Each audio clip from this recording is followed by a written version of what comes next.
And thank you all for being here and being quick on the draw and the first ones in the door. Congratulations. Well, I'm really glad to be here with all of you. Today we are talking about negotiating effectively, what works for us at work and also in life and with our families. Negotiations is one of those skills that we use all the time, even if we don't realize it. In front of each of you, you have a handout and you have a couple of cards. So if you don't have something to write with, Lori has some pencils over in the back. Raise your hand or let us know and we'll come bring some pencils to you because you need those for the exercises. Today is going to be a pretty interactive session. I'm going to ask you questions about what would be helpful for you because I want to make sure that we focus on the skills and the tips and techniques that you can take away and immediately use after walking out the door this afternoon. So please feel free to speak up, ask questions anytime throughout the workshop. You don't need to wait till the end. I'm happy to help with whatever challenges come to mind for you. Hone your skills. What you're looking at is a ladder with two sets of skills on either side. On the left-hand side, you see technical competence, experience, and commitment. This is your domain expertise, your subject matter knowledge. All of you have this, otherwise you wouldn't be where you are in your careers. But as you grow in your roles and as you step into expanded responsibilities, other kinds of skills start becoming critical. Leadership, presentations, whether it's getting up in front of a room like this, or maybe presenting to somebody just across the table at work. Effective writing, people write more today than ever before. How do you get results when the only contact you have is through email? Executive presence, how do you earn trust and respect and command attention when you're in a meeting? And then influencing and negotiations, how do you get what you need when you're working with others? What's one term you always hear people use thinking about these skills on the right? What does everyone call them? Soft skills, exactly. And we can get misled into thinking because they're soft skills that they're easy and we don't need to work so hard at them. At Exec Comm, we like to call them something different. We call them silent discriminators. They're silent because how often do you get specific feedback on these skills? Rarely, right? At the same time, how often do people judge us and make decisions that impact us in our career on these factors? All the time, right? Kate talked today about executive presence for finance executives, and that's one of the workshops that I'm teaching for Watermark. How many people choose their CFO by who's the best accountant? No, right? They choose the person who can work well with the rest of the C-suite, who can inspire and motivate their organization, who is good at getting results through others. That's why these skills are so important to all of us. Global experience. This map shows markers in many of the different locations where my colleagues and I live and work. We're headquartered in New York, we have an office in Tokyo, we have a colleague in Sao Paulo, and you might think these countries and cultures are so different from each other. What we've learned is no matter where we go in the world, people want the same thing. They want to know that they can trust you and that they can work with you, and they want to know when you approach them with something, what's in it for them. What do they get out of it? And if you can keep that in mind, you'll be successful no matter where you go or who you work with. Our goal for today is between now and 2:45, help you become a more effective negotiator. Right? It doesn't mean that I'm going to turn you into an expert overnight or in the snap of a few minutes, but what everyone can do is you'll pick up a tip, an insight, a reminder that will help you move the needle from less effective to more effective, wherever you might be on that range. So if you're completely new to negotiating, just the idea that you can negotiate might be a big aha moment for you. And if you're an expert who negotiates $100 million contracts all the time, there is still going to be stuff that you know you should be doing that maybe you haven't been doing regularly. And this is a reminder to you to go back to those foundational skills that can help you become even more successful. Let me start with what are you negotiating? Take a minute to think about it. You might write it down in the handout that's in front of you. What are some of the things that you're negotiating right now? You might not even think about them as being negotiations, but what are some things that you need help from other people with? What would you love for your team or your boss to do? What's been driving you crazy at home? Right? What are some of the things that you might need from another person? What is that for you? I'll give you a moment to think about that, write a couple of notes, and then I'll ask folks to share.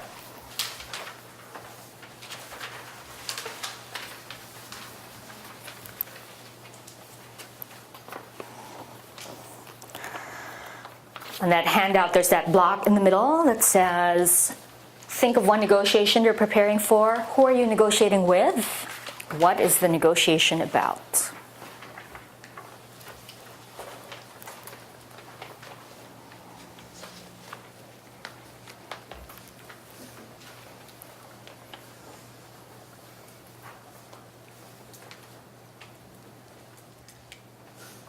All right, looks like everyone's got at least one thing in mind. Because we have such a broad audience here at the Watermark Leadership Conference, let me ask sort of by segments or by groups. First, who in this room is what you would call yourself as early career?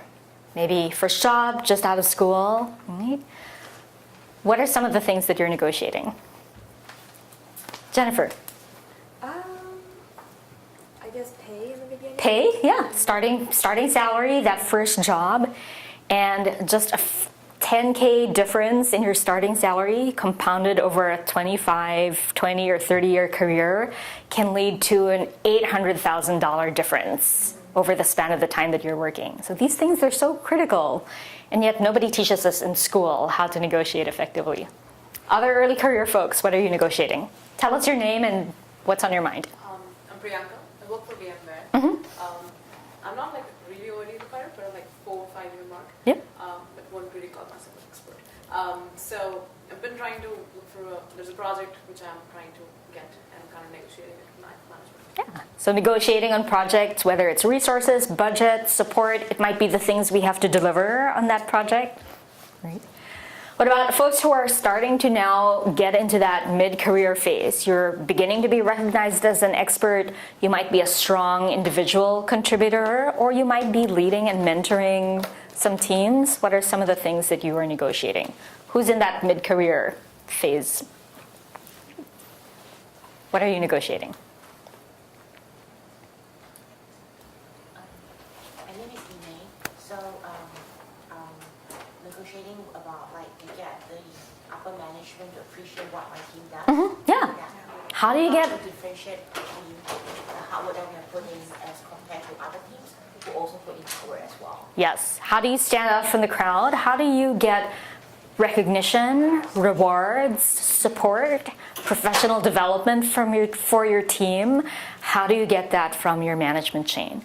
And one of the great things is these are some of the strengths that women have as negotiators. We are so good at advocating for others and negotiating on behalf of others. So when you go in there to ask for your team, on behalf of your team, it gives you an extra boost. Entrepreneurs, what are you negotiating? So my name is Anna Brambila. I'm with the Entrepreneur Source. So I'm negotiating to buy a license from somebody who brought me on, and I'm going to be taking over his license. Yeah. Great. So business partnerships that we might have, working with clients, working with partners, working with suppliers, negotiating within our own organization.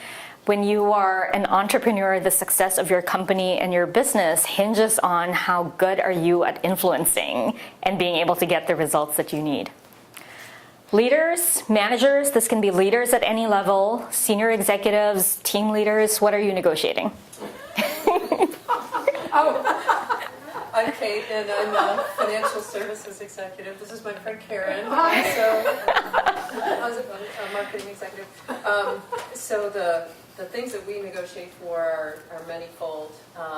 It's resources, it's budget, sometimes it's strategic direction, sometimes it's dealing with the board, getting the board or senior executive to support your efforts. Yeah. Resources, budget, support for your strategic direction or the vision that you have in mind. It's very rare these days that anybody can accomplish something truly great working just by themselves. For us to be able to accomplish what we set our eyes on, we need the support of other people. And how do you get that is often a big challenge. We've talked about some of the many different situations in which you negotiate, what you hope to get out of negotiating. Now let's talk about what keeps us from negotiating effectively. What are some of the challenges that hold us back from getting what we need in a negotiation? Here, let me ask you to turn to your partner and just spend a couple of minutes. Tell the other person what holds you back, what are your fears, what makes you crazy, what gives you that feeling in the pit of your stomach when you're about to walk into a meeting, what makes it hard for you to negotiate. So find the person sitting next to you and just share with them.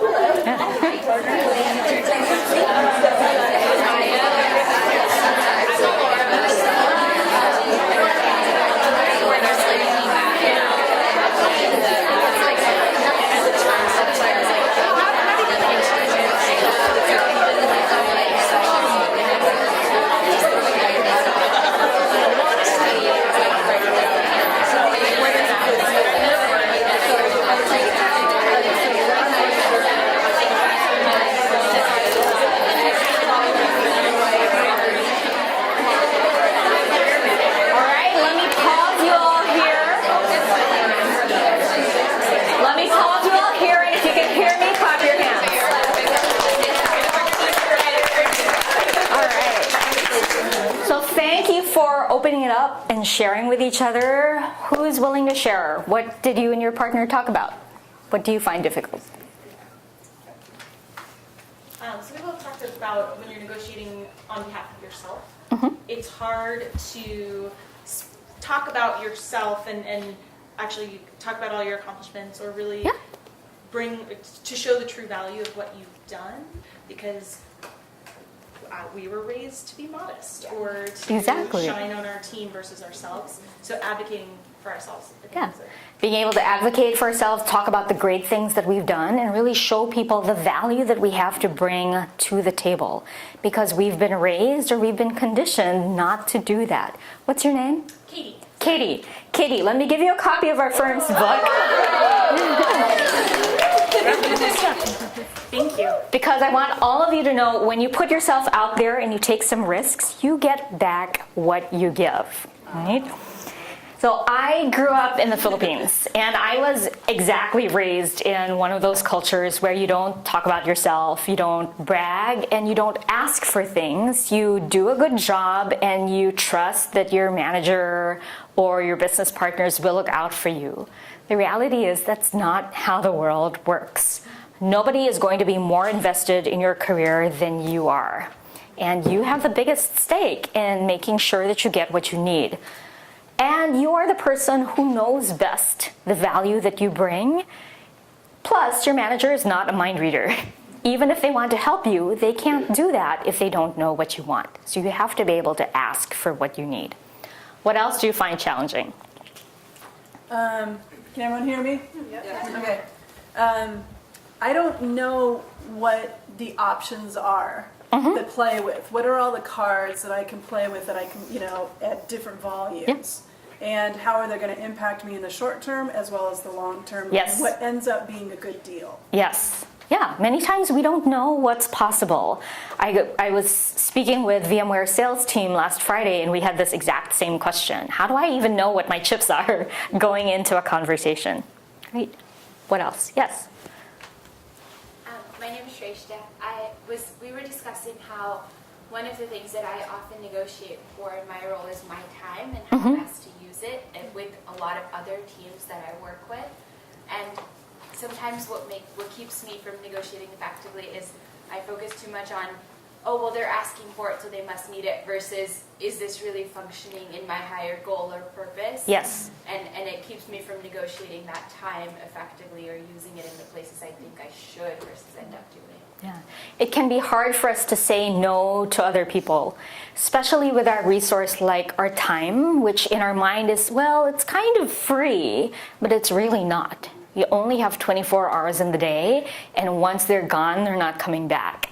So how do you say no in a diplomatic way that keeps the relationship moving forward, but allows you to stay focused on what you need to deliver so that your results don't suffer?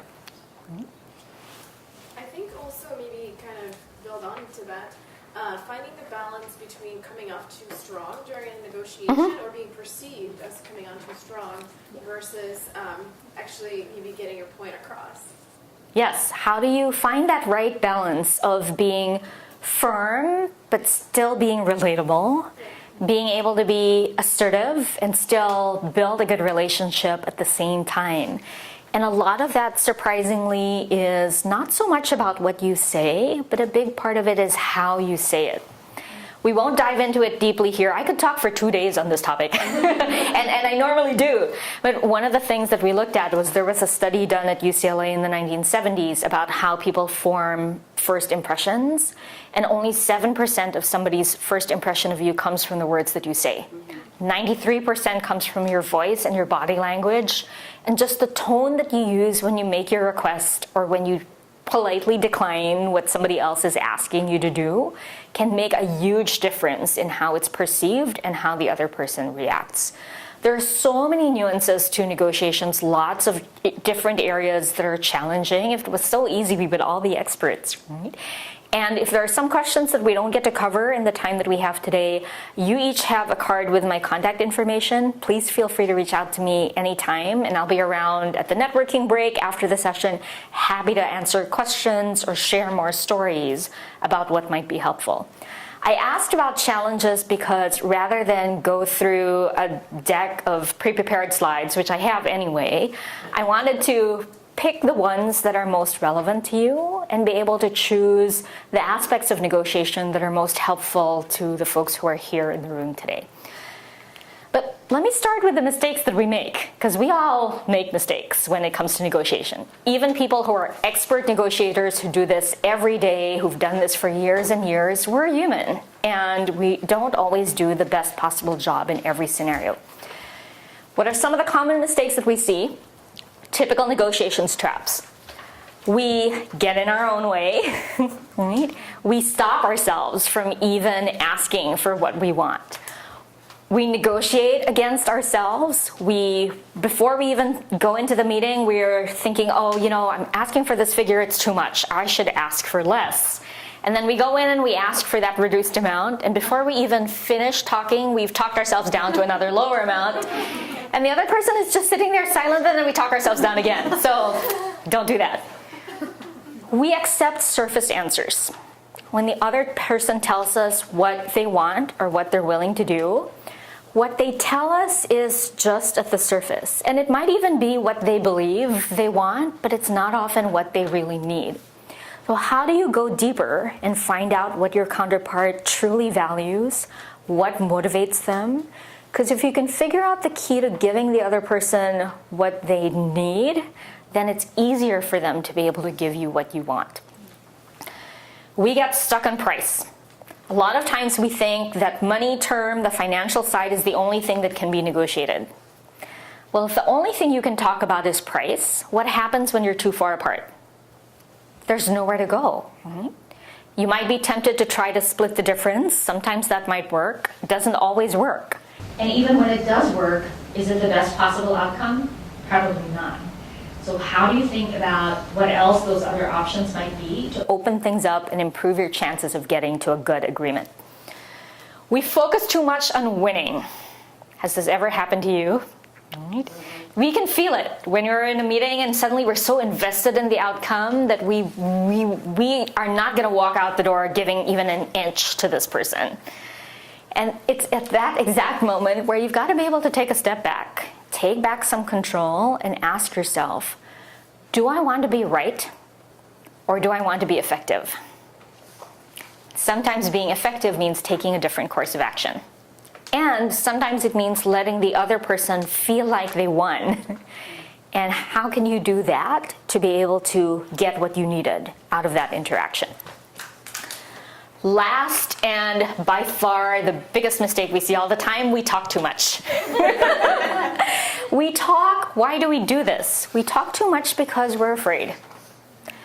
It doesn't feel great to be rejected, right? We're afraid that the other person will say no to us, that they won't think well of us, that we're afraid that we're doing the wrong thing. We're afraid that we're saying the wrong thing, and we worry that if we don't keep trying to convince the other person that they're never going to give us what we're looking for. So we talk and we talk and we talk. Our firm has been teaching influencing skills for 35 years, and we have found that you are the most effective at influencing when you can listen and let the other person do most of the talking. Ideally, when I'm in a conversation, let's say I'm working with a client who's meeting us for the first time, I want to let the other person do 80% of the talking. Because if I do 100% of the talking in that meeting, what's going to happen? I'm going to leave that meeting and I won't know anything more than what I already knew when I came in. Right? I'll have missed an opportunity. And the other person's not going to feel heard. How much will they want to work with me if they feel like I don't listen to them, right? We are more effective communicators, influencers, and negotiators when we can focus less on ourselves and more on the other person. It sounds really counterintuitive, but this is the key to you getting what you need and also building a great working relationship because the other person also gets what they need. Yes? I have a question about the talking less and listening. So let's say, you're in a scenario, I don't know, negotiating a raise, and you have to make your case about why you deserve this, kind of going back to also what Katie was saying, we're not used to talking a lot about ourselves. Yes. How would that apply in that scenario where you do have to sort of make a presentation about how great you are and how you deserve certain things versus, having maybe, some like the person who's determining your compensation talk more. Yeah. at the meeting. We feel like we're on the spot and we need to make a case for ourselves. Asking for a raise or asking for a promotion has many things in common with interviewing for a job. Right? And when we interview, the candidate who is usually the most successful in the interviews is also, even though the interviewer is asking questions, it's not always the candidate who spends all that time talking about themselves. Right? How much can you learn about your manager's priorities? What's the process for giving you a raise? What does your manager need to see you demonstrate? How ready do they feel you are? So yes, of course, you do have to make a case for yourself. You can't talk 0% of the time. But it's also helpful to ask questions, right? You might ask, what would need to happen for you to be able to give me a raise? Right? Or you might ask, if it sounds like you're maybe at the max compensation for your level, which happens to us a lot, right? And they say, oh, I can't give you any higher salary, you're already the most highly paid person at your level, then you might ask, what would it take for me to show that I'm ready for a promotion? Or even just simply tell me about the compensation planning process at our company, if you don't know what it is. Right? So these are some of the things that you can do to make the conversation a bit more balanced. So it's not just you answering questions and being reactive all the time. How can you start to take some control? And I want to thank you for asking that question. So I'm also going to give you a book. Tell me your name. Shrimoy. Would you pass this over to her, please? So 6 steps to successful negotiations. How many people here have a tech or engineering background of some kind, right? I graduated with a degree in computer science and I worked in tech for 15 years. So I love the fact that there is a process that I can follow and study to get better at negotiating. And it is true for any kind of skill. It's true for public speaking. It's true for becoming a great manager, giving constructive feedback, negotiating. These are all skills that can be learned. Before I dive into the 6 steps, let me give you a bit of background. Okay? There's 3 approaches to negotiating. The first one is confrontation, competitive negotiation, win-lose. This is the stereotype that we see in movies and TV shows, right? It is zero-sum. One person gets everything, they win, and the other person loses and they get nothing. Not a great foundation for a long-term relationship. Cooperative negotiations, compromise, and win-win. This is what we often read about if you read negotiations books. In theory, it sounds really great. We both get a little bit of what we want. We both give up a little bit to the other person. It doesn't get you to the best possible outcome. The best possible outcome is a collaborative negotiation that leads you beyond just splitting the difference to finding a way where both of you get everything that you were looking for and maybe more than you thought was possible. Let me tell you a story. I was leading an IT team many years ago, and we were going through a big hiring growth spurt. So I was interviewing candidates pretty much every day. And I met this amazing young woman just straight out of school whom I would love to have on my team. I wanted her to start May 15th because we had somebody coming in to do some important training. They were flying in from the US. I was in the Philippines at the time. And I wanted her to be there to be able to attend the training with the rest of the team. But when I spoke to her and I made her the offer, she said, I'm sorry, I need time off because the earliest I can start is July 1st. What could I have done in that situation?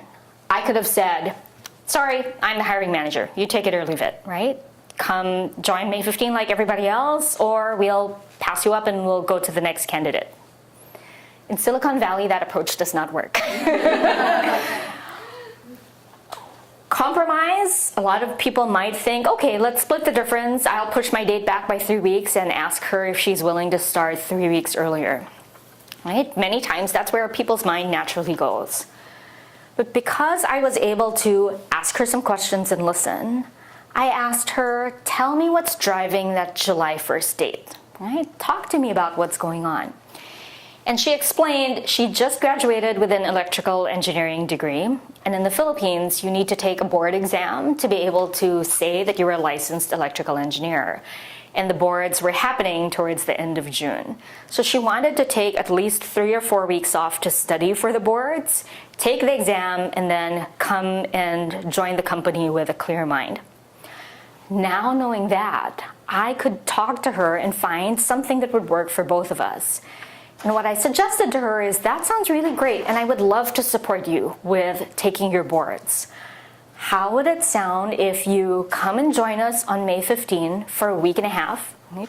Spend some time, take advantage of the training, meet your peers, build your relationships with these folks who are visiting from Cincinnati while they're here, and then take a month off, take a month of unpaid leave, which she was going to spend not working anyway, come back when the boards are done, and you'll be ready to hit the ground running. She loved the idea. She said, where do I sign? My next big challenge was going to HR and getting the degree. And they said, that's impossible, right? She's just joined, she won't have any vacation. There's no way that we could give her that time off. And I really loved this candidate, and I knew she would be the best person for our team, so I wouldn't take no for an answer. I said to the HR senior manager, thank you very much, I appreciate your perspective. I went up the chain until I got to the head of HR. And he's in a position where he's empowered to be able to say yes in a way that that first line HR manager doesn't have the authority to do.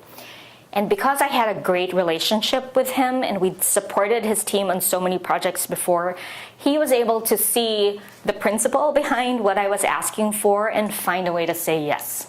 Right? That's an example of going beyond splitting the difference, going beyond a compromise. 3 weeks give and take would not have worked for either me or the candidate. But we were able to find a solution that not only worked for both of us, it worked really well. And that's what you want to be able to get to in your negotiations. How do you get there? There are 6 stages that contribute to a successful negotiation. And it might look like a linear process on the slide, but it's really not, right? You start with one and then you go to the next one, then you come back and strategize again. But just to keep it simple, I'm going to walk through them step by step. So first, you strategize, do your homework, and you plan. 2, you set the climate. This is building rapport with the other person. It's your tone of voice and your body language the first time you meet them. And you want to continue to create that positive frame of mind all throughout your interactions. Step 3, obtain information. How do you learn as much as you can about the other person and also about yourself and the parameters of what's possible? State your position. What do you want? Ask for what you need. Bargaining is the piece that many people are afraid of. It's the back and forth of how do we trade? How do we find that common ground? And then finally get to an agreement. And getting to an agreement seems like the end stage here, but it's really just the beginning, because whatever you agree to, it's still got to be implemented, right? Signing and saying yes is many times just the first step. Normally when we teach this program, it's a full day program or a 2-day program. We have people role play an actual negotiation. We'll record them just like we're doing with the video here. and then we'll have them watch it so that they see exactly how they come across. You'll see what you do really well and what are some of the things that make it difficult for yourself. And we break down each of these 6 stages. Here, because we have much less time than we normally do, I wanted to focus on the piece of this that has been the most important one. Which stage do you think it is? Out of these 6. Strategizing, definitely very important. Bargaining, stating positions. You raised up your hand. Which stage is that? Obtaining information. That is the piece that can make the most difference. And if you do that piece really well, everything else falls into place so much more smoothly. Before I dive into that, let me just show you briefly a little bit of how you strategize, because that'll answer your question around knowing what your options are. So when you strategize, one thing you can do beforehand is brainstorm and identify your currencies. What are currencies? Currencies offer a medium of exchange. These are all the things that you can trade. They're the things that you can offer to the other person and the things that you might ask for. And it is not just money. Currencies are different from existing conditions. Existing conditions might be benefits, but they can't be bargained. They can't be changed, they just are. Imagine that you're maybe selling a house, and this is like totally seller's market in the Bay Area. If you're selling a house, what might be some examples of your currencies? You might offer to update the windows, if that's something the buyer cares about. You might offer to landscape the property, or maybe paint the house. And you're not just going to go off and do all of these with no concession in return. You're only going to do it if it's something that the buyer cares about and that they value and that they're willing to give you something for in exchange. Examples of existing conditions: being in a good school district, having a park nearby, maybe the size of your lot. Not something that you can easily change, right? You either have the park or you don't. It's just a characteristic of your house. So plan your currencies. In your projects, so those of you who are negotiating various aspects of your projects, you might think about the scope of the project, offer to expand or ask to reduce the scope. The project schedule is another currency, right? Are things really urgent and they need these deliverables quickly, or is there time? What support you get from management and your executive leadership. Specific deliverables, maybe not everything that they ask for is absolutely critical. What are some of the things that they might pare back? Or you might offer to throw in something extra for a client that you know would value it. Resources that are available to you, the team that you have working with you, who are some of the experts that might come and join you on that project. You have lots of other things that you can negotiate besides the project budget. In your career, job title, that's an easy one for many companies, especially smaller companies that are very flexible. It doesn't cost them anything to give you the title that you're looking for. Timing of when you start your job, that example that I just shared. Time off between jobs. When I joined Exec Comm, before I even signed the offer letter, I joined in June and I negotiated a month off in December because my family was coming to visit California and I needed to take my nieces to Disneyland. So, but how many of us are able to take a month off in the work that we do? Scope of your work, opportunities for professional development. Who works at a company where you feel HR doesn't have the money to support you in your professional development or doesn't give you the budget that you need to be able to train yourself or your team? When you find yourself in these sorts of situations, these are some of the things that you can negotiate up front. Before you join or before you move to a new role, if you're in line for a promotion, ask for the support to help you build the skills that you will need to be successful and do a fantastic job in that new role. One of my clients, I work with a software company whose HR department is notoriously tight when it comes to training funds. But she needs her team to be able to influence effectively and get executive support. So what does she do? She finds a way to save money in her project budget, and that's what she uses to be able to bring me and my colleagues in as consultants and coaches for her team. And she spends a little bit of an investment with us, and because her team was able to step up to the plate, pitch confidently to their senior executives, they were able to get $850K in project funding for one of the big projects that they were working for. Easy ROI. Right? So the time that you spend investing in yourself, building your negotiation skills, your influencing skills, whether you're working with an external coach or you're doing it practicing on your own, that is some of the best return that you will ever get in the investments that you make. So I'll give you some homework for your next negotiation. Think about what would success look like. Really open your mind to what are the possible outcomes that you would love to get, and brainstorm what are your currencies, right? What can you offer and what might you ask for? What are some of the things that you might be able to give in trade? Step 3, obtain information. This is the piece that's so important and that's often missed in a negotiation. We spend all our time thinking about what we're going to say. We don't often stop to plan and prepare what questions we might ask. FBI lead hostage negotiator Chris Voss reminds us that negotiation is an information gathering process. The more you can learn about the other person, what motivates them, the more effective you'll be. Personally, I found that learning this helped me get a lot of my fear of negotiation behind me. I was less intimidated because I could now think of it as not, I'm going in there to try and get something from the other person, but I could just tell myself, okay, let me go to that meeting and learn as much as I can. Even if I don't get that outcome right this moment, if I don't get this, what I think to myself is an impossible goal, if I can learn something, that will help me for the next conversation.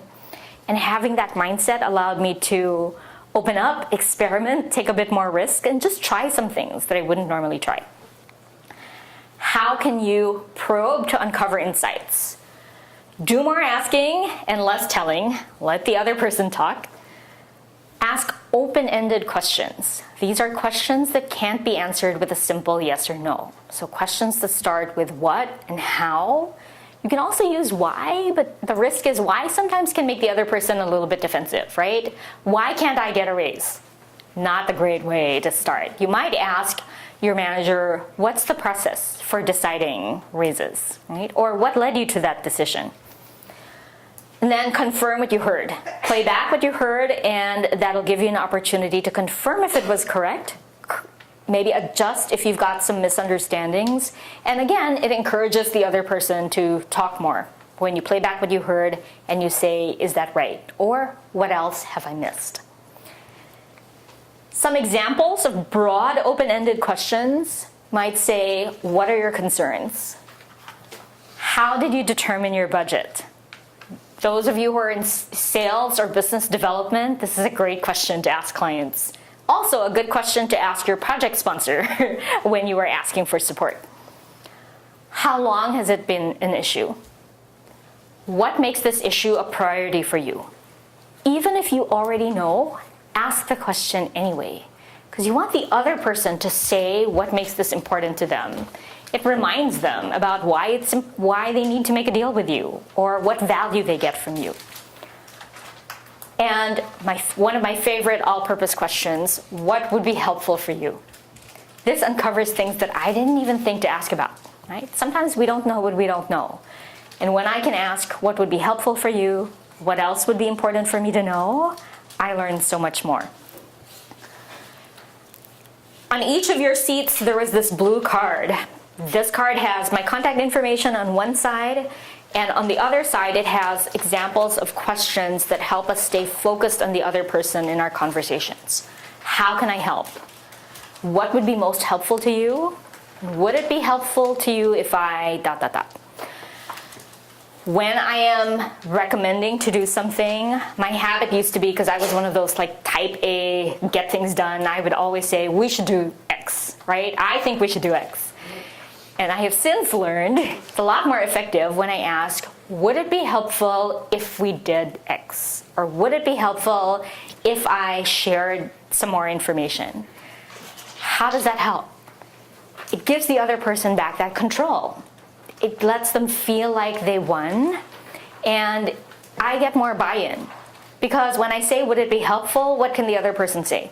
They can say yes, and And if they said yes, great. I have more buy-in and now it becomes our solution and not my solution. And if they say no, then I can ask, okay, what would be helpful? And now the ball is in their court to come up with something that will move things forward. So for your next negotiation, think about what questions might you ask. Brainstorm 2 or 3 questions before you head into that meeting. And think about how can you learn more about what your counterpart truly values. Maybe you're a manager trying to get your direct reports to change some behavior. Just you telling them that they need to do things differently usually isn't going to do the trick. But what's in it for the other person to change? What might motivate that person? How can you put yourself in the other person's shoes and understand more about what they value? What questions do you have for me about asking questions? What would be helpful for you? So just in terms of the order in which the order in which you would present these things, you obviously want to ask questions first.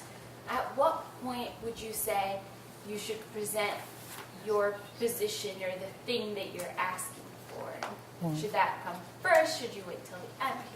Just what's more effective? A lot of it is situational, right? Of course, there's rarely any black or white in interpersonal skills. Often it depends on the style of the other person. So if I know that the other person is one of those get things done quickly people who like to get straight to the point, I'll come in and I'll give my recommendation right up front, right? I'll say very briefly, here's the problem, here's what I recommend, and by the way, here's 1 or 2 other options. That way I still give them choices. And then I ask a question. I might say, what are your thoughts about that? Or what's been your experience with this problem in the past? To then get them to talk. Because with that kind of person, if I don't give my recommendation up front, they're going to spend the whole meeting wondering why they're there and what I need from them. For somebody who is very analytical, likes to have a lot of the data, if I give them the recommendation up front, they're probably going to say no, just out of reflex, because they're not ready to say yes. So if I know that the person that I'm working with needs that time and that information to be comfortable, I will spend some time up front just asking them what's their perspective, right? I'll acknowledge that they're an expert in this space. I maybe ask them for their thoughts. Do they even think that this is a problem? And then I'll share some statistics that would help. I might send those in advance of the meeting. I'll give them time to go off and think about it. And then I might ask, when would be a good time for us to get back together? Right?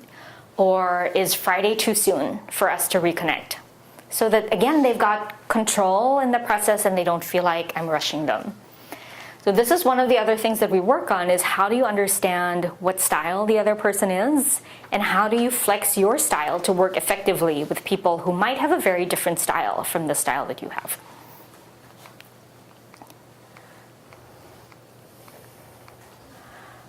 Let me ask all of you, what's one thing that you picked up from today that was helpful?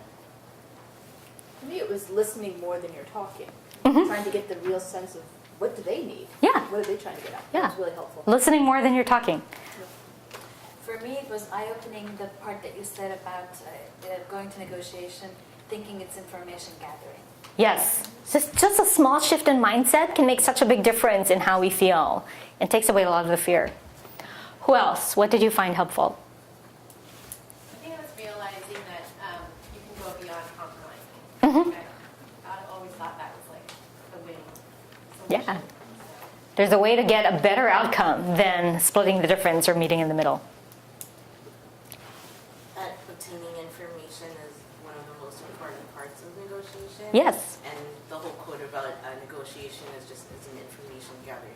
Yeah, the importance of obtaining information and coming in with an open mind.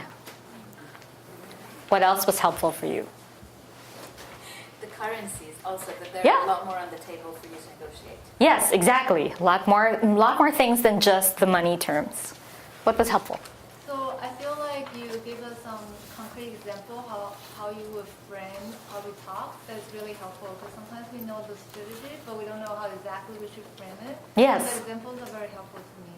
Yes, exactly. So knowing, sometimes we know the principle, okay, yes, we should ask questions, we should negotiate, we shouldn't give in right away, but we get stuck because we don't know what to say. We know what we should be doing, but we don't know how. And that's another place where just having some examples can be really helpful. Or taking a moment to just, if it's a really important meeting, script what you're going to say. It doesn't mean that you go in the meeting and you are stuck to that script.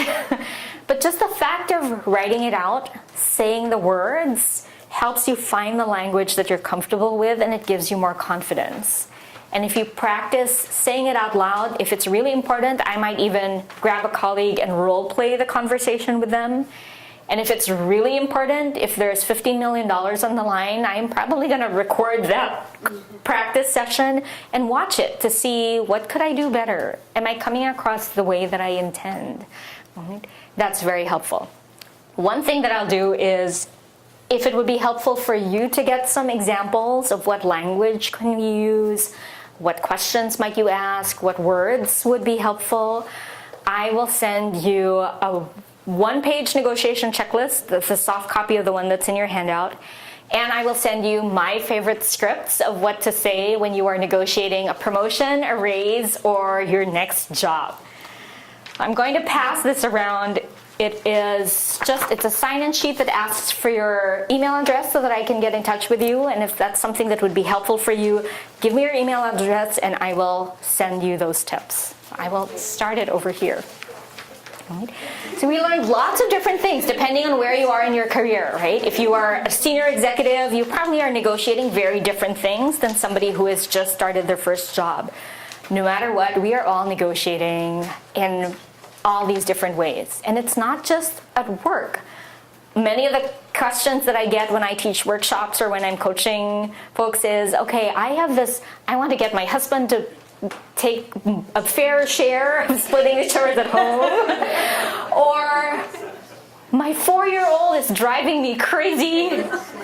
What do I do, right? And toddlers are great negotiators because first of all, they have so much time, they're really patient, and they know how to push your buttons. So sometimes the family sphere is the most challenging one. I would be happy to share more of what I know with all of you. If you're interested in learning more, reach out to me. My email address is up there and it's on the white and blue cards that you have in front of you. The other card that was on your chair is a wallet-sized card with the 6 stages to successful negotiations and a bunch of tips that would be helpful. Connect with me on LinkedIn. This is a tip that I give to everybody who has met somebody here at the conference or at any networking event. When you send the LinkedIn invitation, mention where you met.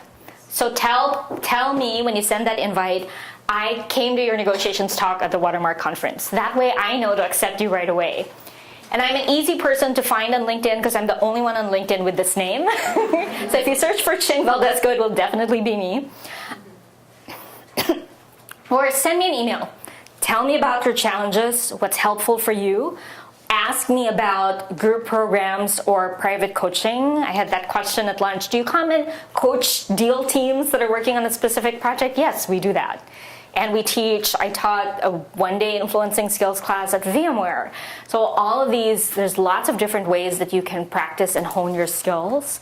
Knowing the concepts is one thing, but doing, that's how you learn, right?